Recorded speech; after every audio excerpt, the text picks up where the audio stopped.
Las bodas de Figaro, la ópera bufa.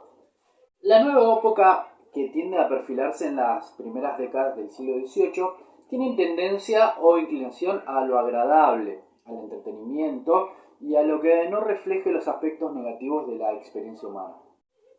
En Italia, esa comedia con música que es más bien farsa era considerada al comienzo como un género inferior y su lugar se hallaba en los entreactos o intermedios de la ópera considerada seria. La boda de Figaro, como decía, es una ópera bufa en 4 actos con música de Mozart sobre un libreto en italiano de Lorenzo da Ponte. Fue compuesta entre 1785 y 1786 y estrenada en Viena el 1 de mayo de 1786 bajo la dirección del propio compositor. Esta obra es considerada como una de las mejores creaciones de Mozart y una de las óperas más importantes de la historia de la música. A pesar de recibir muchas críticas en su época, logró grandes éxitos en sus representaciones. Y con esta obra comienza la colaboración entre Mozart y Da Ponte, que fue una de las más fructíferas de la historia de la ópera, de la que resultaron 3 obras maestras del género: Las bodas de Figaro, Don Giovanni y Così fan tutte. Las bodas de Fígaro es una de las óperas más destacadas del repertorio operístico estándar y aparece como la número 5 en la lista de ópera base de las óperas más representadas en todo el mundo para el periodo 2005-2010. La trama se desarrolla en Sevilla durante la segunda mitad del siglo XVIII y se sitúa en el palacio del conde de Almaviva. Rosina ya se ha convertido en su mujer, la condesa, pero el conde busca los favores de la joven Susana, que es la prometida de Fígaro, criado del conde. La trama se complica cuando el conde de Almaviva descubre que Cherubino muestra mucho interés en la condesa y por ello se quiere deshacer de él enviándolo a la guerra. Fígaro, Susana y la condesa se ponen de acuerdo para entorpecer los planes del conde y poner de manifiesto su infidelidad. Pero, mientras tanto, Fígaro mantiene una discusión con Bartolo y Marcelina que acaba con el descubrimiento de que Fígaro es el hijo de ambos.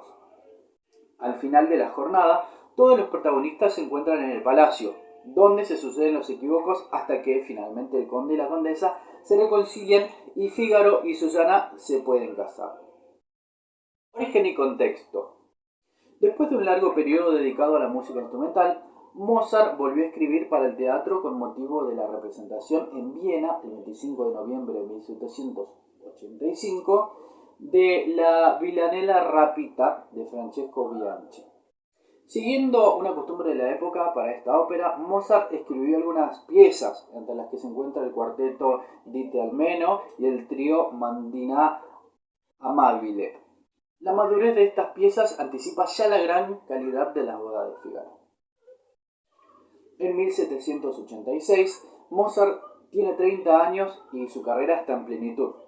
Reside en Viena desde hace 2 años, donde es un músico reconocido y admirado. Pero Mozart buscaba desesperadamente triunfar en los escenarios, ya que allí era donde se encontraba la verdadera fama y fortuna, y se esforzaba muy duramente para conseguir encargos. Consigue la fama en 1782 con la ópera El rapto en el Serrallo. Luego, circunstancias desfavorables hicieron que Mozart no pudiera consolidar el éxito del rapto con una segunda ópera de categoría similar, ya que un libreto idóneo no se encontraba fácilmente.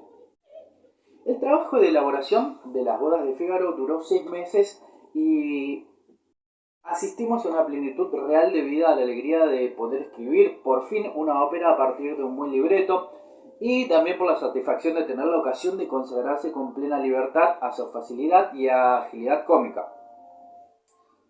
Mozart preparó una especie de esquema donde había anotado todas las partes vocales y los instrumentos principales. Según explica un alumno suyo, Mozart se veía obligado a componer derecho en una mesa especialmente diseñada por culpa del dolor de espalda provocado por las largas horas de composición. El estreno. La ópera se estrenó el 1 de mayo de 1786 en Viena. El mismo Mozart dirigió las 2 primeras actuaciones sentado delante del clavicémbalo, como era su costumbre. A partir de la tercera representación, la dirección correspondió a Joseph Weigl, alumno de Antonio Salieri.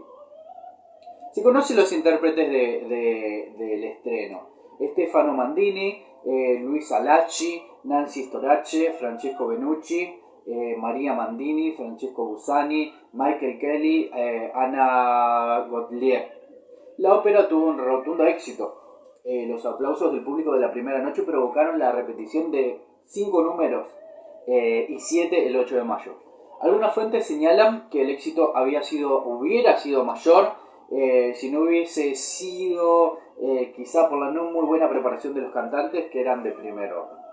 En cuanto a la instrumentación, la partitura de Mozart prevé la utilización de 2 flautas, 2 oboes, 2 clarinetes, 2 fagots, 2 trompas, 2 trompetas, 2 timbales. En la sección de cuerdas, violines primeros, segundos, violas, chelos y contrabajos, y un clavicembalo. De la estructura musical tenemos una obertura en re mayor. La obertura no usa ninguno de los temas de la propia ópera según la práctica del Mozart adulto.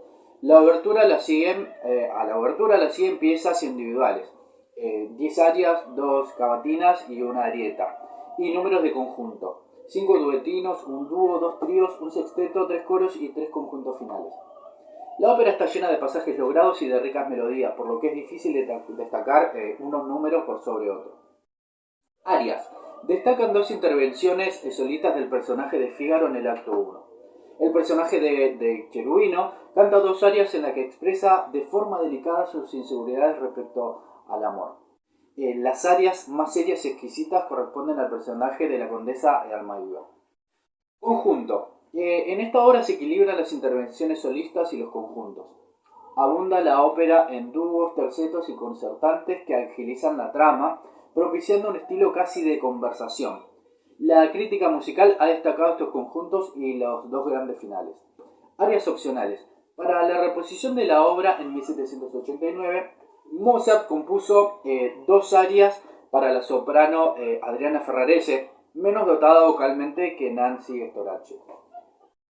En la actualidad, las bodas de Fígaro se sigue presentando en teatros importantes, como por ejemplo el Teatro Real de la ciudad de Madrid, con 13 presentaciones entre el 22 de abril y el 12 de mayo del año 2022. A continuación voy a interpretar el aria de Cherubino en saxofón alto.